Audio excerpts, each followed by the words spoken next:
Alright, katipa, ito ang fast car. So, ituturo natin yung yung kalikot, di ba?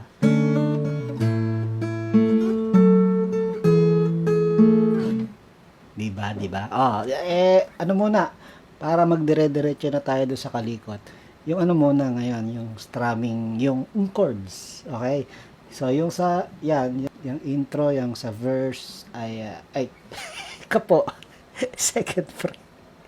Lagay mo yung kapo sa second fret. Okay? So, ang chords sa intro, sa verse, C, G, E minor, D. Ganon. Paano ang bilangan? So, C, 1 and 2, tapos G, 1 and 2 and 3, E minor, 1 and 2, 1 and 2 and 3. Na-gets? Ulit. 1 and 2, 1 and 2 and 3, 1 and 2, 1 and 2 and 3.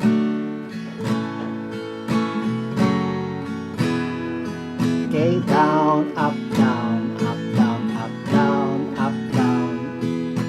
You in the fast car. And then, ang isa pang iisipin mo na pattern, dalawa lang kasi yung pattern, yan, yung kanina, tsaka itong pangalawa, so remember we were, so, mas matagal yung C. So remember we were C, 1, 2, 3, and 4, G, 2 and 3 and 4, E minor, 2 and 3 and 4, D, C, E minor, tapos D. Bumilis ang lipat ng susunod. C and 2, E minor, D, 2 and 3 and 4 ulit. C and 2, E minor, D, 2 and 3 and 4, tapos C, D. Tapos intro na naman. Again. So remember we were C, 2 and 3 and 4, G, 2 and 3 and 4, E minor, 2 and 3 and 4, D, 2 and 3 and 4, C, E minor, D, 2 and 3 and 4, C, E minor, D, 2 and B, someone, C, D. Ayun. Ano na to? Intro na to.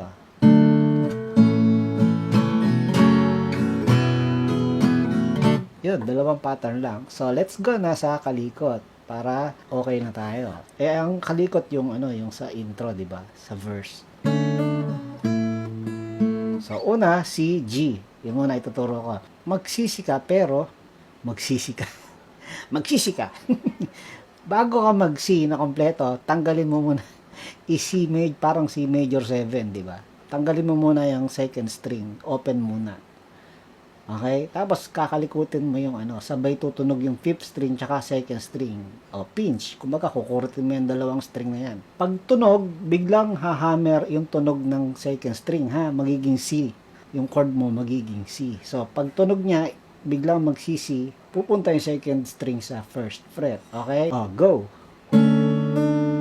Tapos, ang susunod dyan, bibitawan mo na naman yung second string. Yan.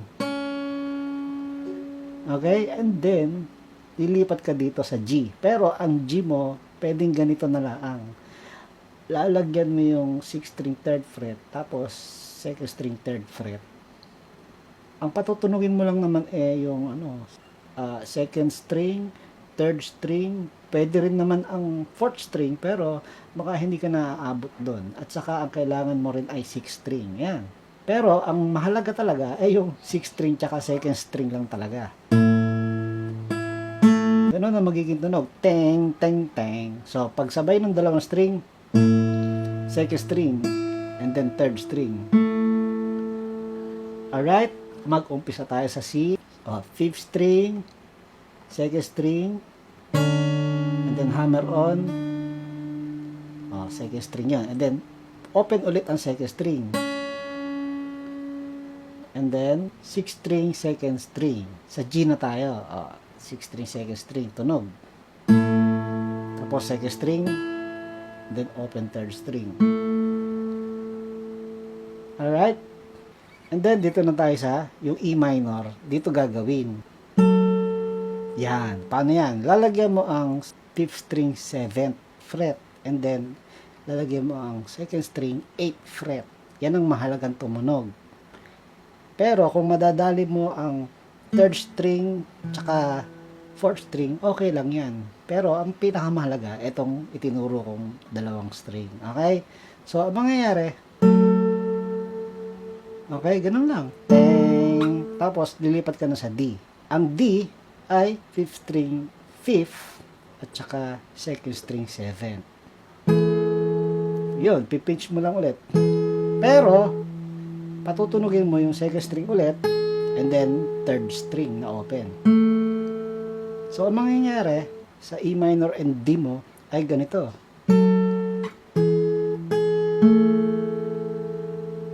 Ngayon, katipa, pwede mo namang i-elaborate, medyo dagdagan ng tunog. Ang mahalaga yung timing mo na andun pa rin. O, halimbawa, dito, dadagdagan ko. Diba? Pwede yun? O kaya, diba? Kahit hindi isa lang. Kanina, ganun tinuro ko. Pwede mo naman dagdagan. Nasa sayo yun. Basta mahalaga yung timing ng paglipat, ay kuha mo pa rin. Pwede ka mag-freestyle bukod sa itinuturo ko. Pero sa ngayon, gayahin mo yun. Yung pinakang simple na tinuro ko. O, ulit na tayo sa una.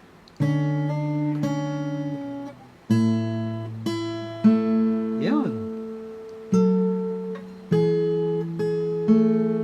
Okay? So, 4 na beses ginagawa yan sa intro. Okay? O, ito pangalawa.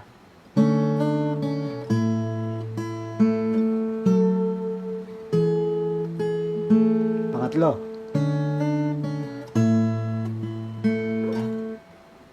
Ito ang gagawin mo sa pangatlo, katipa.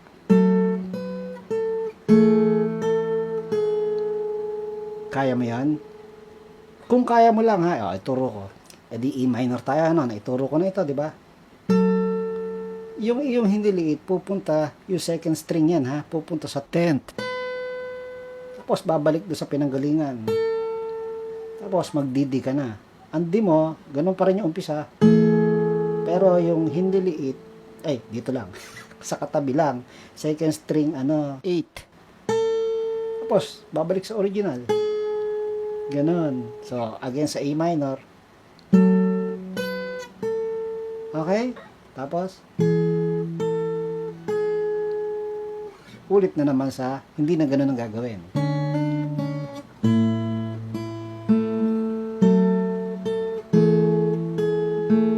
Alright? Okay, yun na yun. Ayun, narinig mo yung ginawa ko. Whoop! Mas magandang ganun ang gawin. Kumbaga,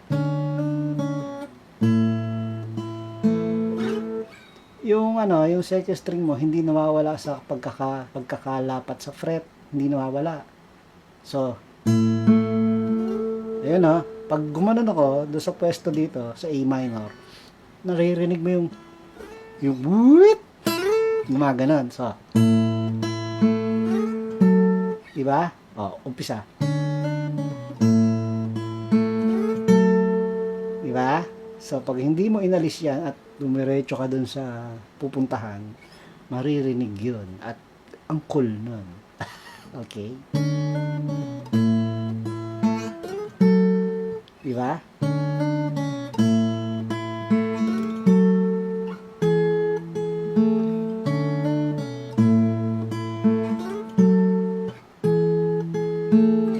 Yun, dali lang, mabilis lang, fast car eh. Okay, katipa, practice na. Paring Don here, appear.